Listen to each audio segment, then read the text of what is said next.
što ste vagnuli?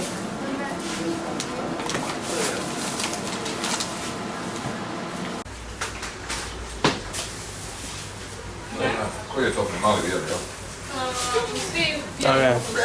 Eto, ovaj mali, pa onako pola metra semična. So here we have Sovetka. She was named that because she sat on a Russian soldier's hat when she first arrived here. What's the currency called here? I can't remember. Krumlovs? Krumlovs or something like that. They're not. They're, what the hell are they? They're... What was the story last? Kunas? Kunas, yeah, they're kunas. Okay. Kuna. Which means, apparently, a domesticated weasel. Which is awesome, because it's like you're chasing around domesticated weasels whenever you go to work here. Anyway, it's raining today. We went grocery shopping. That's good. And the story about yesterday with the taxi driver? Oh god. Yeah, we were trying to use the phone. And so this taxi driver pulls out his phone and lets us use it, and then at the end he's like, hey, give me some money. And we're like, we don't really have any of your Krumlovs or Kuna or whatever the hell they're called. And the taxi driver's like, well, do you have euros? Do you have anything? So I pull out 25 cents and I flip it to him, right? And he's like, what am I supposed to do with this? I can't spend this anywhere. This is worth nothing to me. And I was like, well, that's all I've got on me, man. I'm sorry. And so we turn around, we walk away, and he like kind of throws it at us, and it like goes ting. I don't think he understood what it was though. You thought it was like a mini, like a cent, like from... Yeah, exactly. But actually 25 cents is that you could like buy like, I don't know, like a half pound of beef here. It was kind of funny. So this is how people peel garlic in Croatia. It's pretty impressive. First things first, you take the, interesting. So you cut the top off, like so, and then peel down, and cut the bottom off, and peel like that. And then we chop the garlic. Get it in the pan.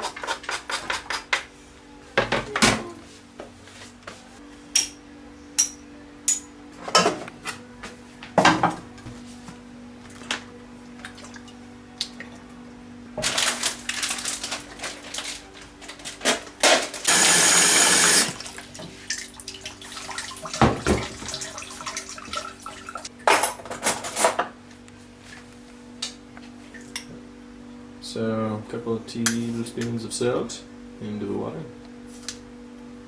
2.5 for about a quart. A little bit of oil. And you wash the peas off. Da se otopi. Oh yeah. Okay, okay. Kind of take the peas and give them a good dousing in water so you can thaw them. Thaw them, yeah. Thaw them out, because they're frozen peas. I guess technically you'd want a fresh pea, but now that it's frozen, she has to thaw them. Yeah, maybe in Croatia frozen peas, this is like the... Who knows? we can think about what we're gonna do next. Who knows? Alright.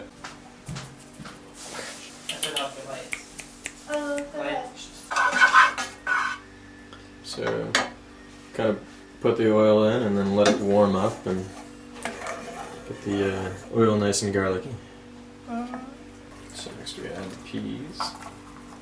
And it's almost as if the peas weren't thawed, but they had a little bit of ice kind of surrounding them. So you want that.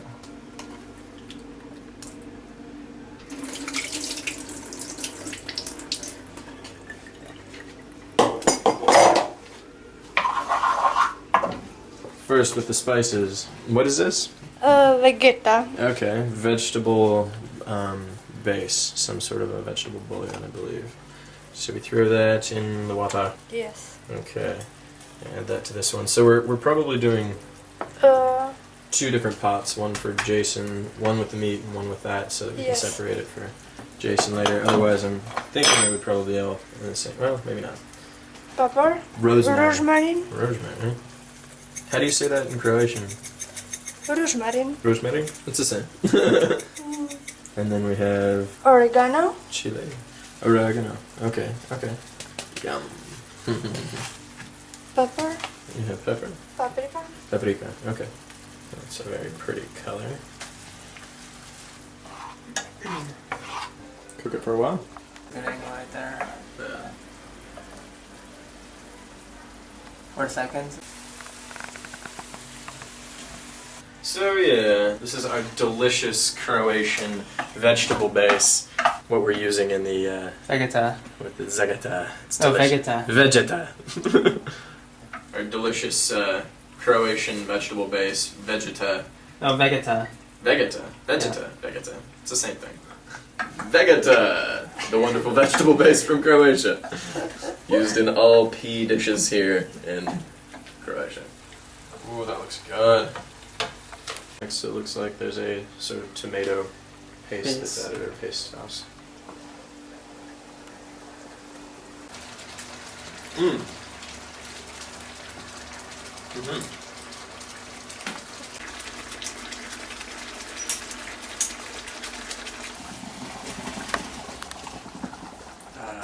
And the pasta is on it. So then you run cold water, I believe, over it to stop the process for cooking.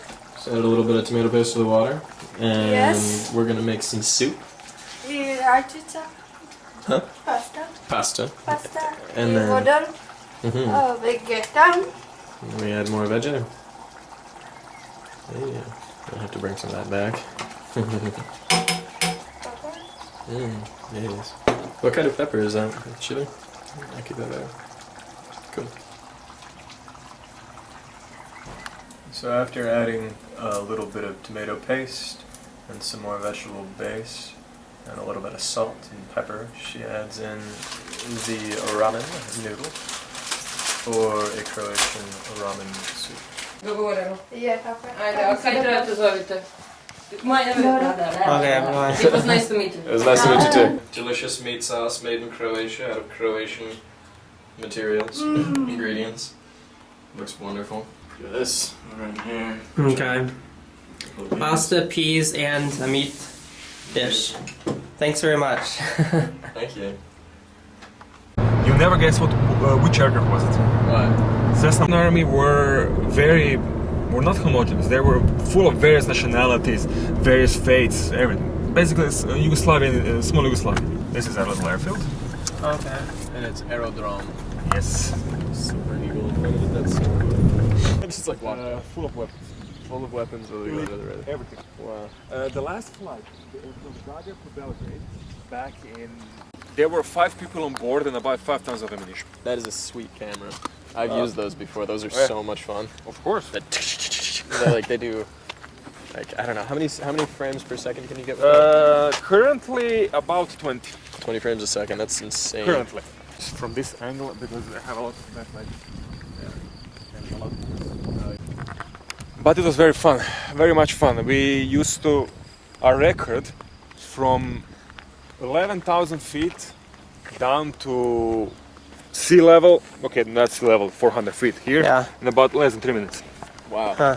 100 feet here at most. Yeah. And there was a model, small model flying to the right, skydivers jumping, and he selected gear down, but neglected to check that the gear actually was down. Oh, okay. And apparently, at some point during the flight, a circuit breaker popped out, and the gear system didn't work. Bad luck. Oh, So we, landed. The first time he realized that he has no gear, he didn't hit contact with the ground. So it's So he made contact with the nose of the plane and then no, pulled up, he flared. flared. Oh, okay. Yeah. As you can see, no damage. He tore off the antennas on the bottom, but Lucky. even though it's basically no major damage to the airframe itself, the repairs cost more than the aircraft. He is as close to an aircraft as, I don't know, he'd never seen it fly, basically. Yeah. He got a job. That's weird. Without any education, he got a job. how come? Because of the structure, political structure. Yeah. about who you know. Corruption is the order of the day in Croatia. We don't call Croatia democracy. It's a kleptocracy. Everybody steals, everybody cheats, everything's Kratocracy? kleptocracy. Kleptocracy. Look at that tail on that Reared up and became almost vertical. And then the problem started. The problems ended here. The spar is knackered. Okay. So the spars Yeah. Completely bent. All Not the way through. not completely, but you have to you'd have to check it, X-ray it, left, right, so on, blah blah blah. So it's not economical because the structural checks alone would cost more than actually to buy a used example. Huh. And then you have the front engine, which you cannibalize for spare parts. The interior is completely cannibalized. Oh, The so they gear already hasn't been cannibalized the whole cycled thing. since last millennium. So basically, the parts from that engine had ended up in that yellow aircraft over there. Oh wow. That's a Reims rocket. It's a high-speed, high-power version of Cessna 172. It has 210 horsepower and a constant speed prop, 6 cylinders. The same engine as the Skymes. Okay. And yeah, I found it. I've done. I worked for an aerospace.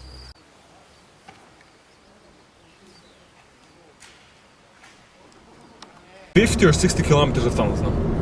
However, entrances into them are locked, and people who are now spending their time behind bars have told us that it's not very advisable to go there alone into these tunnels because the mafia often uses them for various purposes. Oh, so the mafia is actually using them. Yeah. Huh. Part of them. One part is reserved for the president because it's sort of let's say subterranean sanctuary, where subterranean command and control center. Yeah. In case, I don't know, nuclear war and some other Cold War atrocities happen, but the rest is abandoned and used by mafia, whoever finds the entrance. So you never been inside? No. No. You just Basically, the advice we got was don't go in there unless you have a private army. Oh man. This is basically the old heart of town.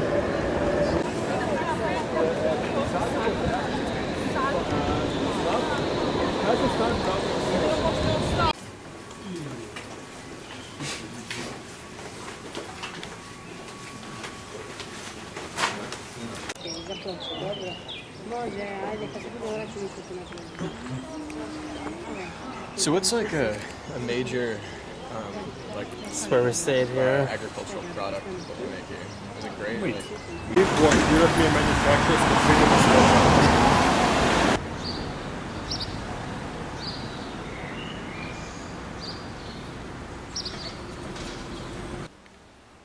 So the more important people are buried here?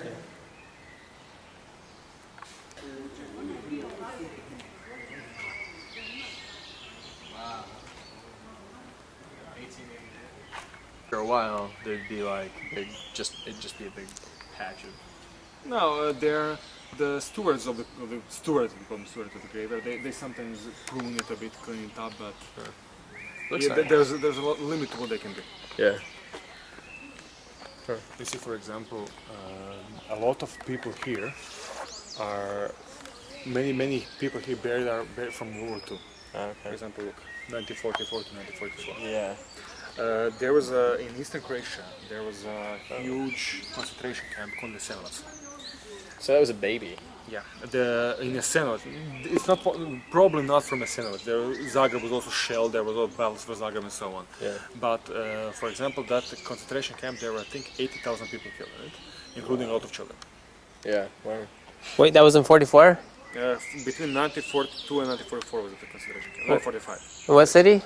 Jasenovac. Huh. That's pretty close to here.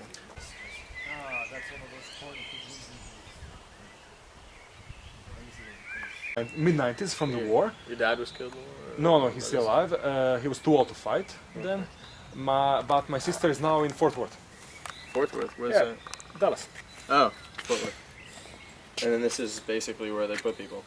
No, that's no. This is not a tomb. It's actually a memorial. Okay. So this is not a. Okay. This one is, but this is just a stone for something or other. But this is a. There's definitely. And those are all the people inside. Wow. Here in this little, sort of little wood is one of the graves of one of the key leaders of the party resistance. The key leader is Tito, who's buried in Belgrade. Oh, he's buried in Belgrade. Yeah. What's Yugoslavia mean again? It's basically land of the southern Slavs. Wow, look at that. So that band of people up there is pouring some sort of. Yeah, those are typical socialist statues. Because in socialism, the three classes that were most important: the soldier, the manual worker, and the student. Man could take was always limited. Huh. It was always limited, and it couldn't vary like it does now. The interest couldn't vary; it was fixed. What you lent at one point, the same amount you gave back at another point. Not basically like today. Like, for example, I took out a. So it was almost like a 0% interest rate on the loans. Not that a you zero, but it was fixed. It was fixed and low. Fixed and relatively low, and It was a good rate of like people would always repay. oh yeah, pretty makes much always. sense. But many wouldn't. Some would. Many wouldn't. That depends. The jury is still out on whether that was a good or bad thing. But generally, you had food, you had place to work, you had education, you had security. The military, for example, was an all-purpose workforce. So there's a lot of socialist nostalgia. Yeah, actually, not openly, but secretly yes, because many people who are, let's say, nationalists, who are fake patriots, they're, no, Yugoslavia is evil, but people, ordinary people on the road say, well, okay, it had its faults, but we were happy with it. We were simply happy with it. There was a huge highway project through Serbia, and instead of wasting money on constructors from wherever, the state just employed the military. The military built the entire road, and out of appreciation, the people of the nearby villages to whom that highway was basically the first proper link to the rest of the country, they would go out to the roadworks and bake meat and potatoes and everything to give to the soldiers. Out of basically, they were thankful. Respect for what they were doing. Not necessarily, but thankful because they were bringing civilization to them almost. Those are some of the good sides. The bad sides, of course, there was a lot of persecution of religious minorities, for example, religion itself. So there really wasn't any sort of individuality that was allowed. You were part of a collective. You could have been individual as long as your individualness didn't go against the dogma of the ruling. Okay, I gotcha. If that's what I said earlier. If you had no beef with the government and with the way the country is run, you had a good time. Yeah. But if you, for instance, had a different political philosophy or anything like that, you were immediately destroyed. Then there were a lot of dissidents who were either killed or banned from coming back to Yugoslavia and so on. Bullies beat up a young man, and nobody will help.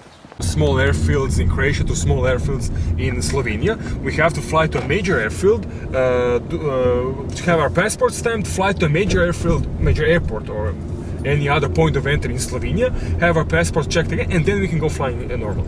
And then again you have restrictions due to military aviation, restrictions due to terrain. Flying at night. For example, single engine VFR piston night flying is forbidden in Croatia, cross country. Oh, really? Yeah, because of the terrain and the lack of airfields. There are only 8 lit airfields in Croatia. 8 lit airports of any sort. Airport, airfield, whatever. Yeah. And of course there are the mountains, and should you have an engine failure and shit. How about touch and goes? Well, there are no problem with them. The only problem is that unlike in most part of the US, there are a lot of landing fees here. But there's no landing fee at this grass strip, is there? No. No. No. But can you land at Zagreb, the main airport? Yeah. Yeah. We often fly from there when the runway Lučko is flooded, or when it snows, or when it's fog. But basically every touch and go is about 10 euros, I think. 10 euros, man. Yeah. And after during training, when you make 5 or 7 or 8 touch and goes, Yeah. basically that's almost half the flight, even more than half the flight. So basically you do like, you don't touch the ground, you just do like a go around. Low pass. Low pass, let's we call it. What about ATC services? Well, basically, if you want to blink or sneeze or say something, you have to ask for permission from ATC. It's rather restricted because of the weird shape of the airspace in Croatia. It's very constrained at some point. There are a lot of choke points in Croatia. And basically there's a lot of traffic that's channeled to the major airports and not much space for everybody. So. But is ATC services free, or is it? Yes, for non-commercial flights it's free. Okay. Commercial flights, in overflights actually, not over the origin and departure flights, but overflights have to pay. Okay, And that's basically the main source of financing for the Croatian air traffic control, but it's mandated by Eurocontrol, which again, rules the same for every country in Europe. How about the skydiving place down there? Well, That's not commercial? No. Only basically overflight taxes are only for, or air tax only for overflight. Oh, okay. So for And the major for airlines. major airlines. Yeah.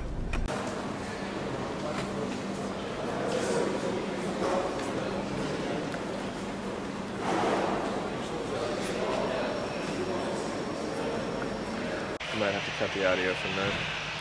So I'm not sure exactly if that's the name of that bird, but Crow. So right here is a nice park, compass little thing here. And then right there is the airport. It's amazing. There's the Puma. that's the exact same helicopter we were looking at today. Yeah.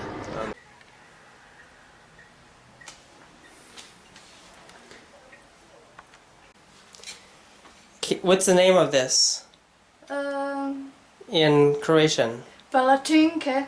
Okay, Palacinke. that's good. Palacinke. And we have marmelada Marmelada i chocolate. and chocolate.